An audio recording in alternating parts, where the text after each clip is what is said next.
Welcome to week 10. This week we're doing labeling theory. And so you have the chapter on labeling theory. I think it's chapter 9.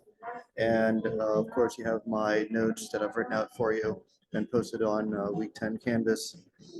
Uh, and we have a reading on saints and the roughnecks. And of course, that complements labeling theory. It's a classic study. I believe you'll really like it. So I'll just go over a few of the notes, things that I think are important for you to follow along.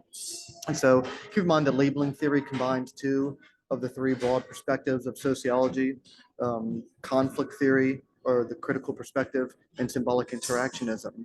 And it's a main maxim that one should know whenever they're studying things like delinquency or criminology. And it's this, that deviance or crime is not a quality inherent in any single action, but rather a quality bestowed upon an action by an outside observer, and usually more powerful outside observers. One example of that, if you take out a gun and you shoot somebody in the head and kill them dead, uh, it's not deviant or a crime, depending on how it's interpreted. It could be interpreted as a cold-blooded murder, or it could be interpreted as you being a freedom fighter, in case like if you're at war, for example. And so the action is the same, the interpretation is different. So it's not an act that makes something deviant or criminal. It's how an act is interpreted. So labeling theory explains deviance as a process. It just doesn't happen. There's no such thing as a criminal. There's no such thing as a deviant, but rather it happens through this labeling process. Or one group of people, again, usually more powerful people, are the ones that are able to define the others as deviant. Think about it like in a school, for example, the teacher has the power to define the little children at a school or kids in a high school as a deviant, or a particular child as deviant, but the child doesn't have the ability to define the teacher or the principal or the administrator as deviant, even though they're just as likely to be deviant as the student. One has more power than the other. And so when we talk about the process of becoming a deviant, we have to talk about the power relationships that are involved in it. The chapter will also distinguish between primary and secondary deviance. Primary deviance is behavior that does not conform to a social norm. It could be fleeting, temporary, exploratory for excitement, trivial, concealed, whatever it might be. But the person never gets caught and never gets labeled as a deviant. And so it never becomes internalized into their self-conception.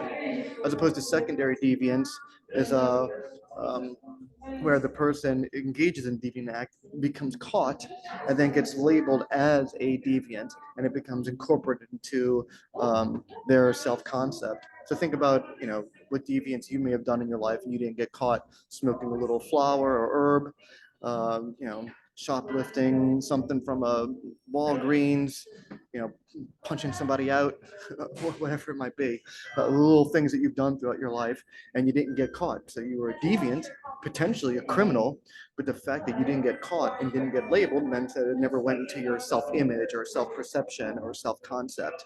And so, of course, this is related to money. People, that are in the upper middle and upper classes are not really subject to police scrutiny. So as a result, they are generally never caught. They can remain primary deviant, but never secondary deviants. Again, people that have less money in their bank accounts, they're much more likely to be the subject of police scrutiny, and so as a result, they're much more likely to be "quote unquote" caught and labeled as deviant and stigmatized as a deviant, and that becomes internalized into their perception of the self. And so then there's career deviant, where the continued secondary deviance becomes almost natural and normal, just part of one's everyday activity. They accept that deviant label as part of their identity and who they are. And so in the end, the labeling theorists argue, especially when it comes to juvenile delinquents, do not label anyone. No one is deviant, no one is emotionally disturbed, no one is at risk. Stop that. Stop labeling this to juveniles, because that only exacerbates the problem of youth delinquency. So the major points, and I also put this in my notes, is that all people break rules, you, me, and everyone else, and engage in deviance at some time or another. Except most of us don't go to jail for it. Again, petty theft, vandalism, underage drinking, or whatever it might be. So only some people actually get the label of deviant. And of course, you have to think about class, right? Class is very important to this. The upper classes, again, and the upper middle class is not likely to be subject to police inspection as opposed to the working and lower classes. And this is something you're going to see with the Saints and the Roughnecks. So really, like that, I mean, a lot of people who read The Saints and the Roughnecks, it's a really great article. So make sure you read it from top to bottom. It's brief, but it's a classic and it's wonderfully done. Our discussion board is on it, and it really hits home the point of how deviance sticks to some groups and not to others, and what are the consequences of this. Labeling theorists also highlight the fact that rule breaking does not a deviant make. Instead, deviance is created again through a process, and usually a political process where power relationships become um, extremely important. Um, Finally, labeling theorists focus their attention on the process of deviant creation as political processes through which rules are made. Uh, and of course, they're not made all equally, right? The working classes are subject to rules and laws more than other groups of people. As the old adage goes, uh, it's illegal for both the rich and poor to sleep under the Brooklyn Bridge, except the rich don't ever really need to sleep under the Brooklyn Bridge, do they? So that's an important part of thinking about who gets labeled as deviant as well. And eventually, if one is labeled a deviant or a criminal or a juvenile or at risk, this almost becomes their master status, their primary identity over things like their race or gender, ethnicity, etc.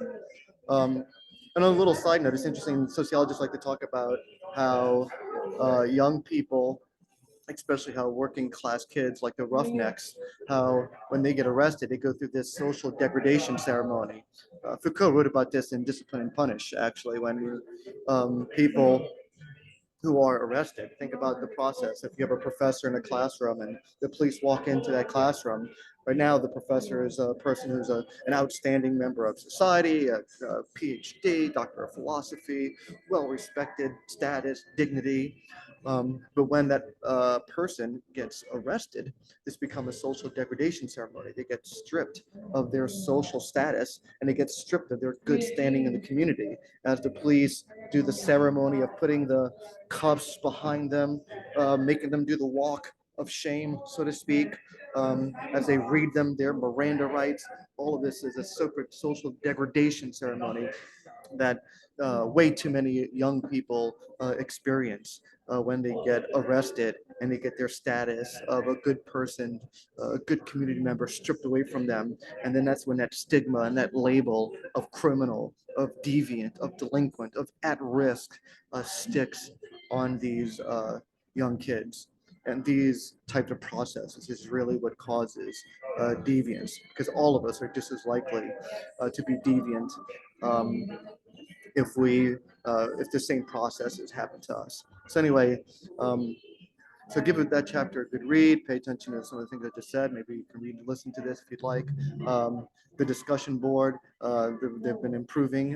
They've been good and even getting better. So I'm impressed with that. And so we'll have a really good discussion board based on Chambly's The Saints and Roughnecks. So here's to another good week. Thank you very much.